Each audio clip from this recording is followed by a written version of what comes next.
Prediksi susunan pemain Timnas Indonesia vs Argentina. Timnas Indonesia akan melakoni 2 pertandingan pada FIFA Matchday Juni tahun 2023. Satu di antaranya menghadapi juara Piala Dunia 2022, Argentina di Stadion Utama Gelora Bung Karno, Senayan. Untuk menghadapi laga FIFA Matchday tersebut, Timnas Indonesia rencananya akan melakukan persiapan mulai tanggal 5 Juni tahun 2023. Namun, daftar pemain yang dipanggil oleh Sintayong belum dirilis secara resmi. Bola.net memprediksi ada beberapa pemain yang bakal melakoni debut bersama Timnas Indonesia saat FIFA Matchday Juni tahun 2023, terutama para pemain naturalisasi. Nama-nama seperti Sandy Walsh dan Sain Patinama diprediksi bakal dipanggil. Selain itu, 2 pemain muda yang belum lama ini diambil sumpah setia sebagai warga negara Indonesia, Ivar Jenner dan Rafael Struijk juga diyakini bakal diberi kesempatan.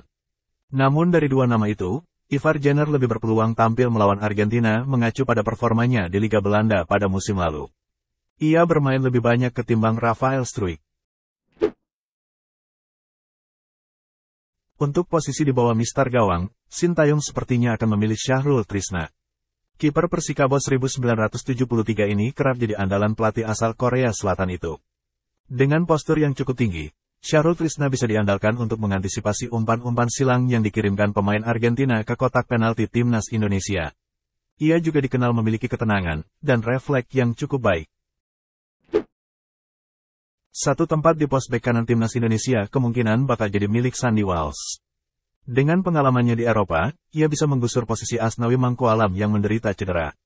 Sandy Walsh mempunyai kemampuan yang sama baiknya dalam bertahan maupun menyerang. Keberadaannya akan sangat membantu skuad Garuda untuk meredam sayap-sayap cepat La Albiceleste, seperti Angel Di Maria atau Alejandro Garnacho. Jordi Amat berhasil membuktikan kemampuannya di Piala AFF 2022. Ia jadi benteng tangguh Timnas Indonesia bersama Fahrudin Arianto. Pengalaman Jordi Amat, yang pernah bermain di Liga Inggris dan Liga Spanyol juga akan sangat membantu. Ia bahkan pernah berduel 5 kali dengan Lionel Messi saat di La Liga.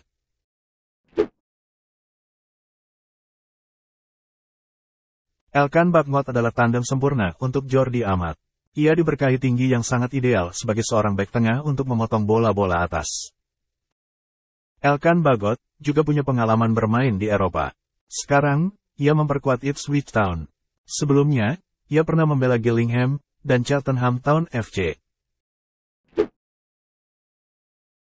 Sain Patinama juga menjadi salah satu pemain yang akan menjalani debut untuk Timnas Indonesia jika diturunkan. Ia bisa ditempatkan sebagai bek kiri. Sama seperti Sandy Walsh, Sain Patinama juga punya kekuatan yang sama baik ketika menyerang maupun bertahan. Pemain Viking FK ini diprediksi bisa menggusur Pratama Arhan dari tempatnya. Satu tempat di lini tengah Timnas Indonesia biasanya diisi oleh Rahmat Irianto. Pemain yang akrab disapa Rian ini hampir tidak tergantikan. Selain sebagai gelandang bertahan, ia juga bisa ditempatkan sebagai bek tengah atau bek sayap. Putra dari Bejo Sugiantoro ini adalah salah satu pemain kunci Sintayong. Sejak debut di SEA Games 2021, Mark Klok adalah pemilik satu tempat lini tengah Timnas Indonesia. Klok adalah pemain nomor 10 di skuad Garuda. Selain punya kemampuan memotong bola dengan baik, Mark Klok juga piawai dalam memberikan crossing. Tendangan jarak jauhnya dari luar kotak penalti atau set piece, darinya juga tidak jarang berbuah gol.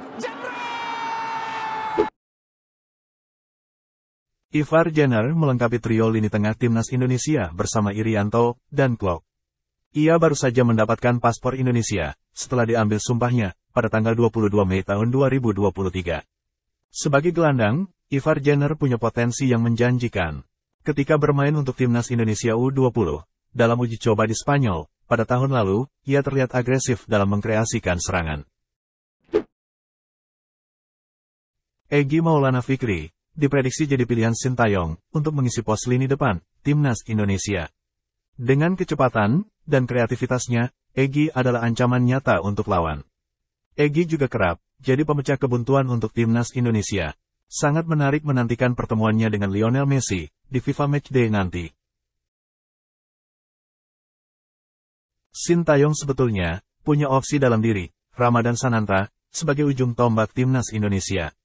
Sananta juga tampil cemerlang di SEA Games 2023.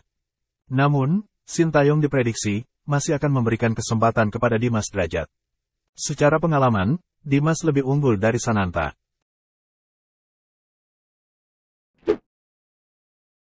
Stefano Lillipali jadi nama terakhir di daftar ini. Ia tampil cukup baik bersama Borneo FC Samarinda pada musim lalu di Liga 1. Lillipali bisa jadi opsi sumber gol timnas Indonesia jika Dimas Drajat mengalami kebuntuan. Hal itu juga dilakukan Lillipali bersama klubnya, sehingga berhasil mengoleksi 9 gol dari 32 penampilan.